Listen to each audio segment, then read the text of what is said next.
Olá, está começando mais um programa da TV Câmara de São José do Rio Preto. Esse espaço existe para você conhecer melhor as nossas mulheres de personalidade, elas que ganharam tanto espaço nos últimos anos. Por meio de entrevistas, você vai conhecer a identidade feminina. Aqui com a gente hoje, Suzana Quintana, advogada, presidente da OAB de São José do Rio Preto. Obrigada, Suzana, por ter aceito o nosso convite. Obrigado você pelo convite. Eu queria que a senhora falasse um pouquinho do seu trabalho lá na OAB. Olha, eu já fui vice-presidente da OAB e na gestão, quando eu era vice-presidente, eu comecei a tomar noção do que é efetivamente dirigir uma instituição do porte da instituição Ordem dos Advogados do Brasil. São José do Rio Preto é a 22ª subseção, mas é a 3ª subseção do estado de São Paulo. Nós temos 6 comarcas, em torno de 20 cidades e em torno de 6.200 advogados inscritos na nossa subseção. Então, é uma subseção de um porte muito grande e, obviamente, com um trabalho à altura. Como que é a participação das mulheres na OAB? É grande? Hoje, as mulheres representam mais da maioria dos inscritos nos quadros da OAB. Embora haja esse número expressivo de mulheres, o envolvimento delas na política institucional é muito pequeno, deveria ser maior. Atualmente, a presença das mulheres nas universidades de direito, doutora Suzana, é grande? É grande não só nas universidades. Hoje nós somos maioria nas universidades, no Ministério Público, na magistratura. Hoje a mulher se sobressai muito no meio jurídico. Inclusive como professoras também nas faculdades. A gente vê bastante mulher, né? Sim, há uma presença muito grande de mulheres como professoras nas universidades. A advocacia hoje é formada, a maioria, por mulheres. Como a senhora disse, muitas delegadas, muitas promotoras, juízes, é sinal de que nós temos potencial para atuar nessa área. O número aumentou de uma forma expressiva, tanto em concursos públicos como na advocacia privada. A mulher tem muito perfil, até porque ela tem um lado mais conciliador. Então, eu acho que nós temos um perfil muito bom para atuar numa área de litígio. Está aí, então, o diferencial da mulher e do homem nessa área? Eu acho que é um diferencial, sim. Pelo fato de nós sermos mais conciliadoras e a profissão ser uma forma muito litigiosa, eu acho que é um diferencial que a mulher tem, essa habilidade de conciliar as partes. A sensibilidade da mulher em perceber as intenções e o comportamento das pessoas ao seu redor é um desses fatores? Porque parece que quando eu imagino, a senhora acho que vai poder afirmar ou negar isso, quando chega um cliente, a mulher vê essa pessoa de uma maneira diferente. Às vezes ele está com um problema tão sério, a gente tem aquela capacidade de ouvir, de se emocionar, acho que junto com a pessoa também. Sim, a mulher ela tem uma visão ampla da situação que o cliente expõe.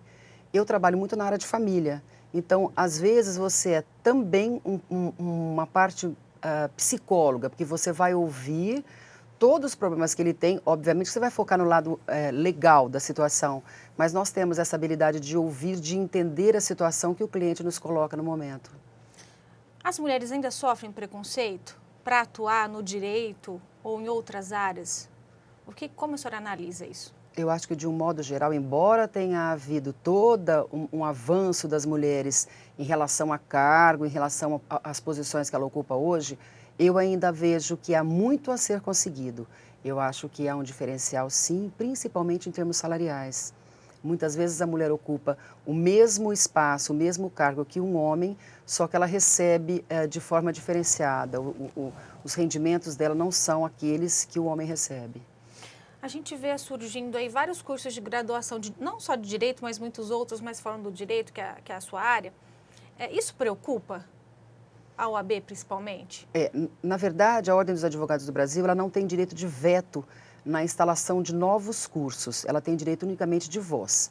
Então, o Ministério da Educação que vai conceder ou não a abertura de novas faculdades.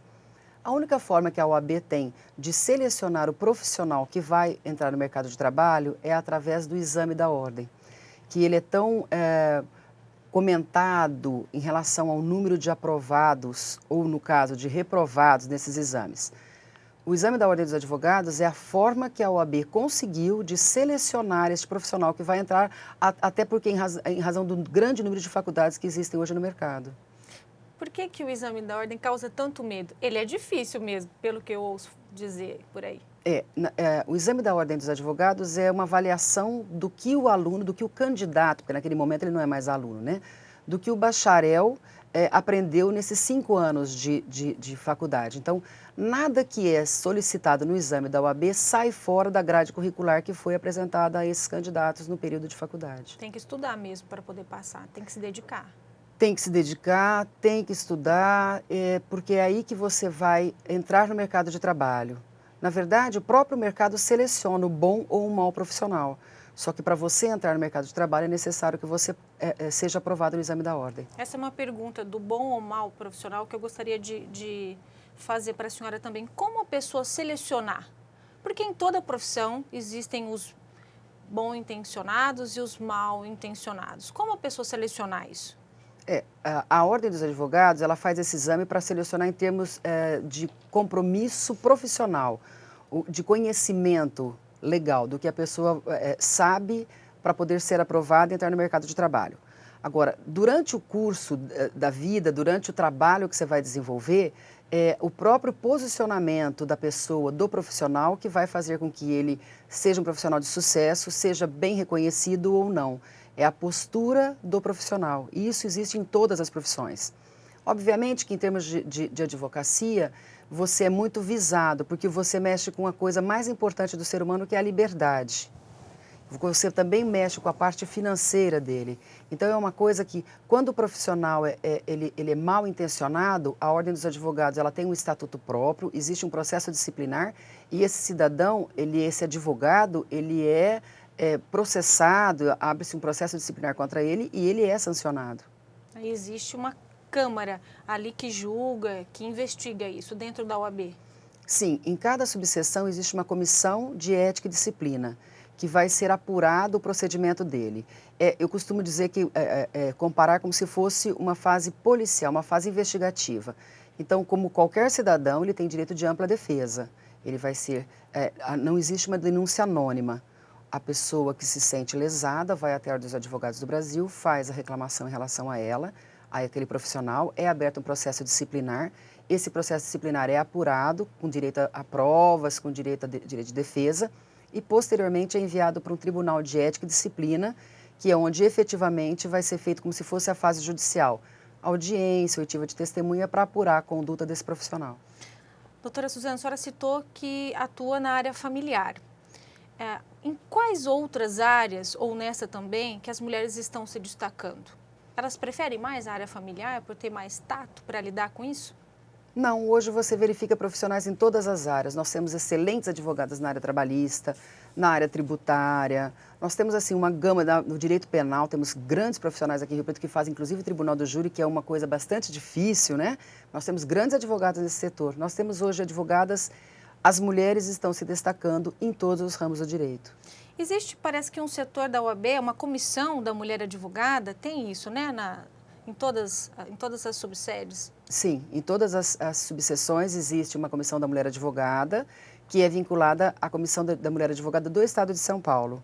Isso é uma forma que nós tivemos até para viabilizar essa aproximação da mulher, da advogada, junto à instituição. Então, há uma comissão da mulher advogada. E como é ser mulher e também presidente da OAB? A senhora foi a primeira presidente da OAB aqui em São José do Rio Preto, né? Sim, eu fui a primeira mulher a ser eleita presidente da OAB aqui em Rio Preto, que é motivo de muito orgulho para mim, porque não foi uma coisa fácil. Obviamente que eu tive caminhos abertos por outras mulheres que também fizeram parte da instituição, da diretoria da instituição, não no cargo de presidente, mas eu tive a honra de ser a primeira mulher. É uma situação, é uma posição que me causa muito orgulho e também muita responsabilidade. Até pelo fato de ser mulher, eu acho que a visibilidade que você tem e a forma como você é analisada é maior do que fosse um homem, porque já era habitual um homem na presidência. Então, a mulher, eu acho que causou uma visibilidade maior. Quando a senhora assumiu, eu andei lendo alguns textos, algumas reportagens da época, a senhora disse que o seu principal foco era a valorização da profissão. Por que isso? Olha, a meta era essa e continua sendo essa, porque o bom profissional é aquele que ele se atualiza, Então, nós realizamos muitos cursos na Casa do Advogado, porque o cidadão é o objetivo principal do advogado, ok? A única forma que o cidadão tem condições de chegar ao judiciário é através de um advogado. Então, se ele é a voz do cidadão junto ao judiciário, é necessário que este profissional esteja bem preparado, que esse profissional esteja bem atualizado em relação à legislação para poder proporcionar o melhor, o exercício pleno da cidadania. A senhora está fazendo de cursos lá na OAB, lá parece que tem uma biblioteca também, são vários serviços oferecidos, né, aos advogados. Sim, aqui na subsede da Ordem dos Advogados, na Casa do Advogado, nós temos, na verdade nós temos um clube, porque lá nós temos churrasqueira, temos piscina, que isso proporciona uma integração maior dos advogados aos finais de semana.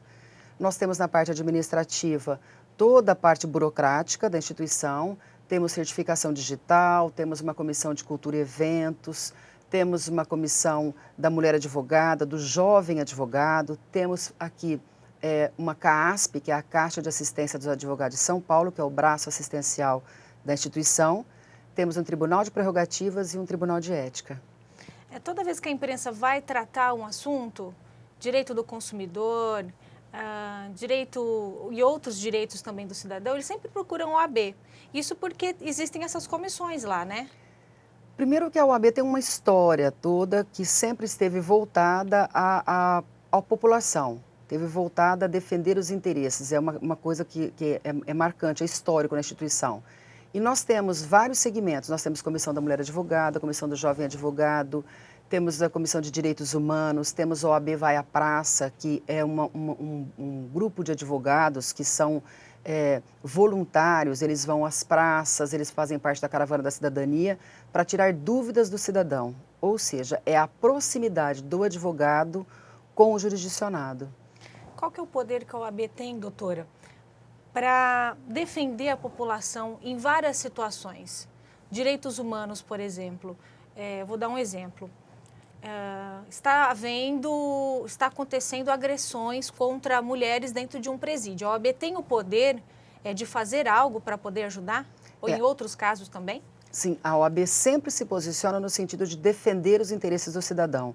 Então, se houver algum problema dentro de presídio ou fora dele, a OAB se posiciona no sentido de valorizar essa mulher, de dar um amparo legal a ela, ou de forma administrativa, indo junto ao diretor do presídio para que isso possa haver uma solução, ou até mesmo de uma forma judicial, assim, se for possível. A Ordem dos Advogados, desde a minha gestão, nós lutamos muito para que fosse criado aqui em Rio Preto uma vara especializada em violência doméstica e familiar. Nós tivemos a felicidade do final do ano passado, o presidente do Tribunal de Justiça, Dr. Nalini, ele veio a Rio Preto e criou essa vara. Ela vai ser anexa a uma vara já existente criminal. É necessário alguns aparos para que ela seja finalmente instalada em Rio Preto. Que legal. Doutora, daqui a pouco a gente continua o nosso bate-papo. Ok. O Identidade Feminina vai para o intervalo rapidinho. A gente volta já já, não saia daí.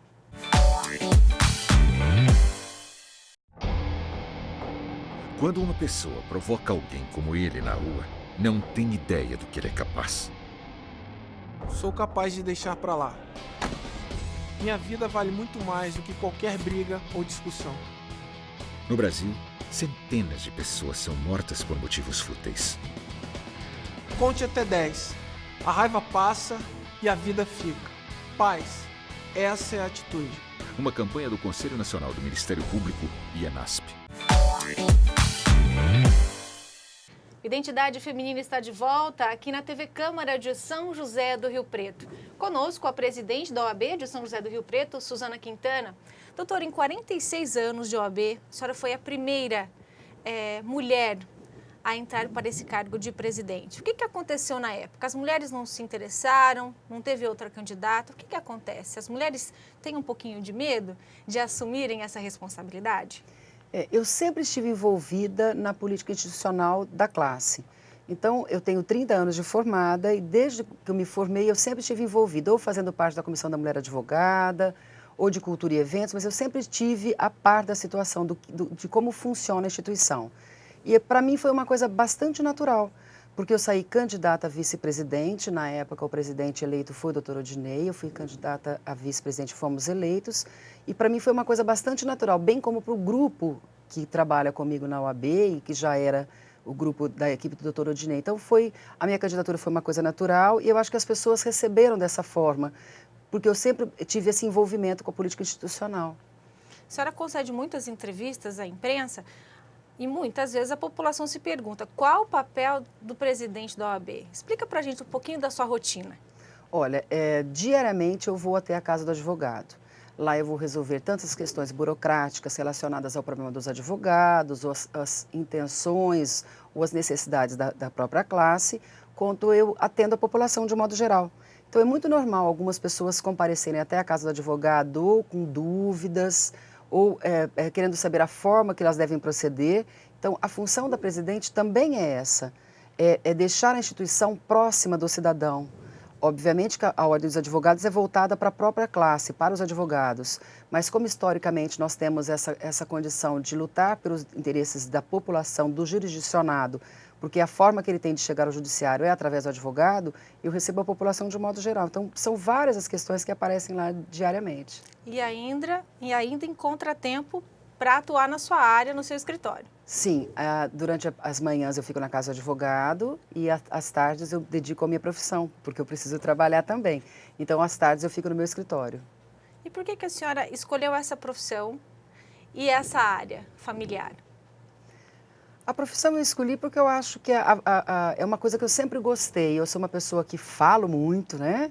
Eu gosto de saber aquilo que você tem direito, aquilo que é realmente para você exercer a sua cidadania de uma forma plena, aquilo que você pode ou aquilo que você não pode. Agora, ir para a área de família, eu acho que foi uma coisa tão natural, porque, como eu disse, eu tenho muito tempo de advocacia, comecei na advocacia com uma pessoa maravilhosa, que foi o doutor Olavo Taufik, que me deu oportunidade, já que eu não tinha ninguém nessa área, e foi uma coisa natural. Acabei indo para a área de família, que é uma coisa que eu gosto muito. Esses conflitos familiares, muitas vezes, o que depende é de um acerto, de uma conversa entre as partes, para que aquele litígio se transforme numa coisa consensual, para que um casal que teve o amor suficiente para se casar tenha respeito suficiente para se separar. A senhora estava me explicando no intervalo a sua preocupação com essa questão, principalmente daquela mulher que sofre agressão dentro de casa. Ela tem que ter o direito de escolher se ela quer continuar com aquela pessoa ou não. Sim, por isso a importância da instalação, já que ela está criada, a instalação da vara especializada em violência doméstica e familiar. Hoje, se dividem em duas as partes, a parte criminal e a parte civil. Então, a parte criminal, a mulher vai até a delegacia ou aciona o serviço policial, efetivamente é concedida uma medida protetiva para que aquele agressor saia da casa ou para que essa mulher saia da casa para que haja uma segurança, né, para que ela consiga manter a vida em segurança. Ocorre que muitas vezes é necessário que o marido e a mulher juntem esforços econômicos, inclusive, para que aquela família tenha um andamento normal. Hoje, a parte civil, a parte de alimentos, ela demora um pouco mais do que a parte criminal, porque é necessário expedição de ofício para fixar alimentos. Nós temos 2 varas só de direito de família aqui em Rio Preto, na área de famílias e sucessões, então demora muito. Muitas vezes essa mulher acaba voltando com o agressor, não porque ela tenha perdido medo, mas por questões financeiras, porque ela não deixa os filhos passarem fome. É necessário que o casal se una para que isso tenha um desenvolvimento familiar. Então, eu acho que é importante a criação, porque muita gente diz assim, mas tem mulher que gosta de apanhar. Não acredito nisso. Muito difícil. Mas, de qualquer forma, a mulher tem que ter o direito de optar se ela quer ou não permanecer com o agressor. Muitas vezes ela volta para o agressor, não porque ela tenha perdido o medo, mas porque ela precisa dar comida aos filhos. Com certeza, existe a dependência financeira e ela tem a preocupação com os filhos. Doutora, Existe. Quando a gente fala desses casos, vale aquela frase de que a justiça é lenta ou não? A justiça é lenta porque falta infraestrutura. Então, faltam funcionários, faltam varas especializadas, falta estrutura, que o Estado forneça estrutura para que o judiciário tenha um andamento normal ou mais célere, ou que ele dê respostas à sociedade, aquelas respostas que a sociedade aguarda. Até quando a senhora continua na OAB? até o dia 31 de dezembro de 2015. Esse é meu último ano como presidente da instituição. E como que é o trâmite? A senhora pode se candidatar novamente? Ou tem que entrar um novo presidente? Não, eu posso me candidatar novamente, mas eu acho que é sempre necessário numa instituição que haja uma renovação, novos pensamentos, novas posturas, novas atitudes. Precisa dar uma oxigenada na instituição. Depois da senhora, será que outras mulheres vão criar coragem e se candidatar para esse cargo também? Será que a senhora abriu aí precedente para a entrada de outras mulheres? Mas isso eu tenho certeza absoluta. Outras mulheres virão, farão um trabalho igual ou muito melhor do que o meu. É necessário sempre ter um ponto de partida. Eu acho que eu fui o ponto de partida em termos de presidência da OAB. Com toda certeza, lá no fundo da sala da Ordem dos Advogados, nós temos uma galeria de presidentes. Eu sou a primeira foto feminina, mas com certeza virão outras. Acho que toda a experiência a gente tira muito aprendizado. Até esse momento, o que a senhora aprendeu mais nesse cargo? Serenidade, muita paciência e ouvir, porque é importante que o presidente ouça as necessidades da classe, as necessidades do cidadão. Nós vamos entrar agora num novo Código de Processo Civil. Obviamente que nós vamos ter uma vacatio legis de 1 ano, porque os operadores do direito têm que se adequar às novas mudanças. Então é necessário o que nesse momento? Que sejam realizados cursos para dar a condição, a ferramenta necessária para o advogado defender esse jurisdicionado.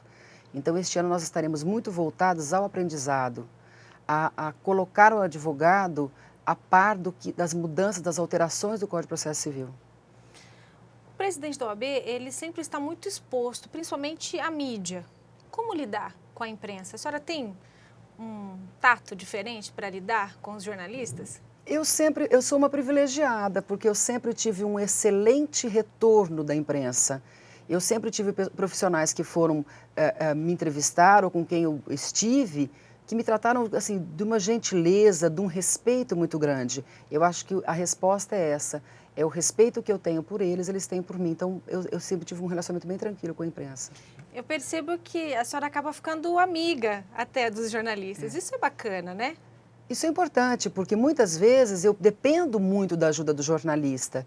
Na divulgação de uma OAB vai à praça, na divulgação e inclusive na participação. Eu tive muito apoio da imprensa nesse pedido de instalação de uma vara de violência doméstica. Então, é importante, é uma rua de mão dupla. Eles precisam de informações, de posturas que a OAB tem, como eu preciso da ajuda de vocês para expor aquilo que a instituição fornece. É a troca do respeito, né, doutora? E como que é para a senhora saber que a Suzana Quintana é referência como mulher? Porque a senhora acaba sendo referência para outras mulheres advogadas e para as mulheres também que não são advogadas.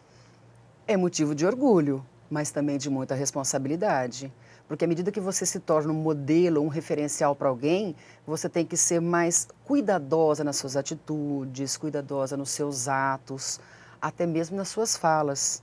Então, você, sendo um referencial, é uma coisa de orgulho, mas de muita, mas muita responsabilidade. Agora, falando mais um pouquinho da Suzana mulher, não da Suzana advogada, tem que encontrar tempo para se arrumar, para ir ao salão, para fazer compras em casa, para dar atenção ao marido. A mulher hoje é tudo isso, né? A mulher é tudo isso e muito mais, né? Porque você tem todo o teu lado profissional, que você tem que cuidar, você tem que estar sempre preparada para uma entrevista, ou para receber alguém, ou ir ao fórum resolver problema de advogado, porque à medida que o advogado tem alguma prerrogativa violada, inicialmente é o presidente que é acionado, então você tem que dar esse respaldo. Você também tem o teu lado mulher. Você tem o teu lado social, você tem o lado da casa, de cuidar da casa, você tem o lado de ir para um bar, a tua vida social é muito grande. Então, você tem que ter o meio termo. Eu acho que a resposta é você saber ter o meio termo, é dosar a tua parte profissional com a sua parte pessoal. O que a senhora gosta de se dedicar mais na vida íntima? Viagem, a família? Eu sou muito próxima à minha família e aos meus amigos. Eu tenho amigos muito próximos que se tornaram minha família, mas eu também adoro viajar. E se eu consigo fazer isso com os meus amigos, aí para mim é satisfação total. Conta um pouquinho de algumas viagens assim pra gente. Eu já fiz algumas coisas assim. Eu já aluguei um motorhome e fiquei andando 32 dias dirigindo junto com um amigo para conhecer alguns países. Eu já viajo com muita frequência, desde carnaval de rua até viajar sozinha para um país que eu mal falo a língua, mas eu gosto de viajar. Eu acho que você tem um conhecimento, você aprende muito com a viagem, né? Você tem uma noção do que eles comem naquele lugar, da forma que eles vivem.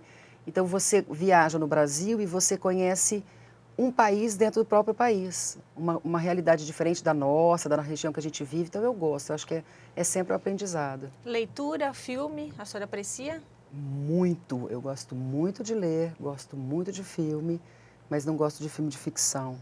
Também não gosto de filme. Eu também não. Eu não gosto de Eu filme prefiro também, filme água que a com gente açúcar. chora do que filme de ficção. Eu gosto de filme, muito de espionagem, gosto de filme policial, acho que até por causa da própria profissão. Pela área. Eu também prefiro, é bem melhor. Um livro, a senhora gosta muito de ler sobre direito ou também sai um pouquinho da sua área? Eu saio um pouco. Eu estou lendo um livro chamado Operação Borboleta. É um livro que vale a pena, que eu indico. Eu gosto de ler, a minha gama de leitura é bem ampla. Política, qual que é o envolvimento da senhora com a política? Eu sou muito envolvida na minha política institucional, mas também gosto da política partidária. Eu acho que é importante o cidadão saber quais são as metas, quais são os projetos dos partidos políticos e principalmente do político a quem ele dedicou o seu voto. Eu acho que é importante acompanhar esse trabalho. Eu acho que é exercer a sua cidadania, é saber, porque é muito fácil você ficar na situação cômoda de crítica.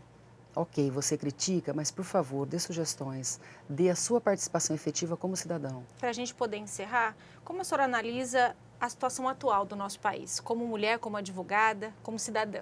Eu acho uma situação muito frágil. Nós precisamos ter um envolvimento maior da população, do cidadão. Eu acho que é o momento de todos refletirmos, independente de partido político, de ideologia política. Há muito a ser feito. Tem que ser feito de uma forma mais ágil. Eu acho que é necessário um posicionamento do cidadão como brasileiro para poder a gente tentar resolver o que está acontecendo no momento. Doutora Suzana, nosso bate-papo foi muito agradável. Muito obrigada. Eu espero recebê-la mais vezes aqui no Identidade Feminina. Seja sempre bem-vinda. Muito obrigada. É um prazer, muito obrigado pela entrevista. Você pode ajudar a fazer o Identidade Feminina? Entre em contato com a gente por e-mail, por telefone. A sua sugestão é muito bem-vinda. Nós ficamos por aqui. Até o próximo programa. Tchau, tchau.